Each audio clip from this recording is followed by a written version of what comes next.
ஹரஹர சங்கர ஜெய ஜெயசங்கர. ஒரு மார்வாடி காஞ்சிபுரத்துக்கு குடும்பத்தோடு வந்திருந்தார். மகாபெரியவரை பற்றி அவருக்கு பெருசாக எதுவுமே தெரியாது.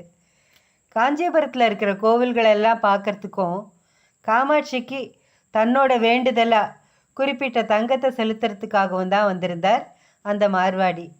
வந்த இடத்துல காமாட்சி கோவிலுக்கு போகிற சமயத்தில் கொஞ்சம் நேரமானதுனால நட சாத்திட்டா. அங்கே இருந்த ஒருத்தர் சொன்னதை வச்சு ஸ்ரீமடத்துக்கு மகா பெரியவரை தரிசனம் பண்ண வந்திருந்தார். கோவில் நட திறக்கிற வரைக்கும் எங்கேயாவது போய் நேரத்தை வீணாக கழிக்கிறத விட ஒரு மகானை தரிசனம் பண்ணினா புண்ணியம், நேரமும் வீணாகாது அப்படிங்கிற எண்ணம் அந்த மார்வாடிக்கு. ஸ்ரீமடத்துக்கு அவர் வந்த சமயத்தில் கூட்டம் கொஞ்சம் கம்மியாக தான் இருந்தது. மெதுவாக நகர்ந்த வரிசையில் நின்றுட்டு இருந்த அந்த மார்வாடி தன்னோட முறை வந்ததும் மகா பெரியவா முன்னாடி விழுந்து நமஸ்காரம் பண்ணினார். சுவாமி, நான் இதுக்கு முன்னால் உங்களை பற்றி கேள்விப்பட்டது கூட இல்லை. கோவில் தரிசனத்துக்கு தான் வந்தேன். ஆனால் இங்கே வந்து உங்களை தரிசனம் பண்ணினதும் என் மனசுக்குள்ளே ஒரு பரவசம் நிறைஞ்சிருக்கு. உங்களுக்கு ஏதாவது கைங்கரியம் பண்ணணும்னு எனக்கு தோன்றது அப்படின்னு சிலிர்ப்பாக சொன்னார். கரம் உயர்த்தி அவர் ஆசீர்வாதம் பண்ண மகான், கொஞ்ச நேரம் மடத்துலேயே இரு, நீ செய்ய வேண்டியதை சொல்கிறேன் அப்படின்னார்.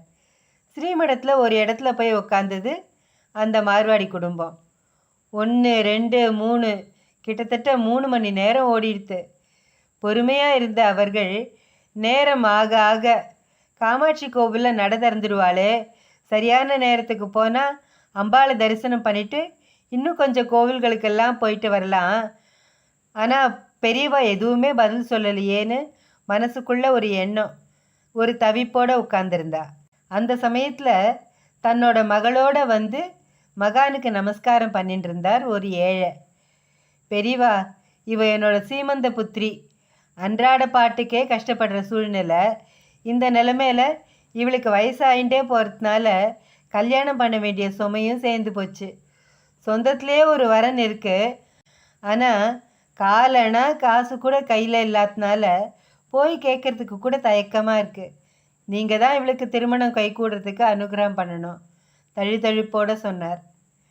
கரம் உயர்த்தி ஆசீர்வாதம் பண்ணின மகான், கொஞ்சம் இரு அப்படின்னு அவர்கிட்ட சொல்லிட்டு கொஞ்சம் தள்ளி உட்காந்துட்டு இருந்த மார்வாடியை சொடைக்கு போட்டு கூப்பிட்டார். பவ்யமாக வந்து அவர்கிட்ட, காமாட்சி கோவிலில் தரிசனம் பண்ணிட்டு உண்டியில் போடுறதுக்காக 13 பவுன் தங்க நகையை எடுத்துகிட்டு வந்திருக்கியே, அதை அவர்கிட்ட கொடுத்துடு. நீ நேரடியாக அந்த காமாட்சிக்கிட்டேயே சேர்ப்பிச்ச புண்ணியம் உனக்கு கிடைக்கும் அப்படின்னு சொன்னார் மகான்.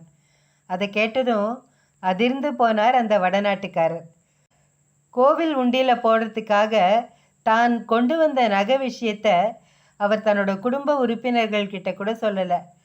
1 பவுன், அரை பவுன் அப்படின்னு சின்ன சின்ன நகைகளாக சேர்த்து மொத்தமாக 13 பவுனை ஒரு முடிச்சா கட்டி பெட்டியில் பத்திரமா எடுத்து வச்சுட்டு வந்திருந்தார். அது எப்படி இந்த மகானுக்கு தெரிஞ்சுது? காமாட்சி கோவிலில் அதை செலுத்த தீர்மானித்தது இங்கே உட்கார்ந்துட்டு இருந்த நேரத்தில் தான். அதையும் இல்லை இவர் சொல்கிறாரு. மனசுக்குள்ள கேள்விகள் எழ ஆச்சரியத்தோட அமைதியாக நின்றவர்கிட்ட பெரியவாளே மறுபடியும் பேசினார்.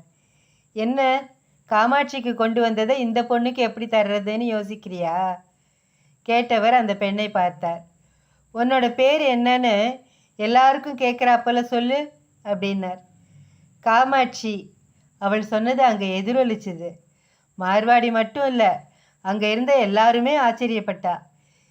காரணம், அங்கே வந்தது முதல் அந்த பெண்ணோ அவளோட தந்தையோ அவளோட பேரை சொல்லவே இல்லை.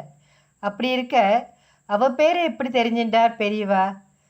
அப்புறம் என்ன, கோவில் உண்டியலில் செலுத்துறதுக்கு கொண்டு வந்த நகைகளை அப்படியே முடிச்சா எடுத்து பெரியவா முன்னிலையிலேயே ரொம்ப சந்தோஷத்தோட அந்த ஏழை பெண்கிட்ட கொடுத்தார் மார்வாடி. வடநாட்டு மார்வாடிக்கு புண்ணியமும் ஏழை பெண் திருமணத்துக்கு பொருளும் கிடைக்க அனுகிரகம் செஞ்ச மகானோட தீர்க்க தரிசனத்தை நினச்சி நினச்சி சிலிர்த்து போனார்கள் எல்லாரும். ஹரஹர சங்கர ஜெய ஜெயசங்கர. காஞ்சி சங்கர காமகோட்டி சங்கர.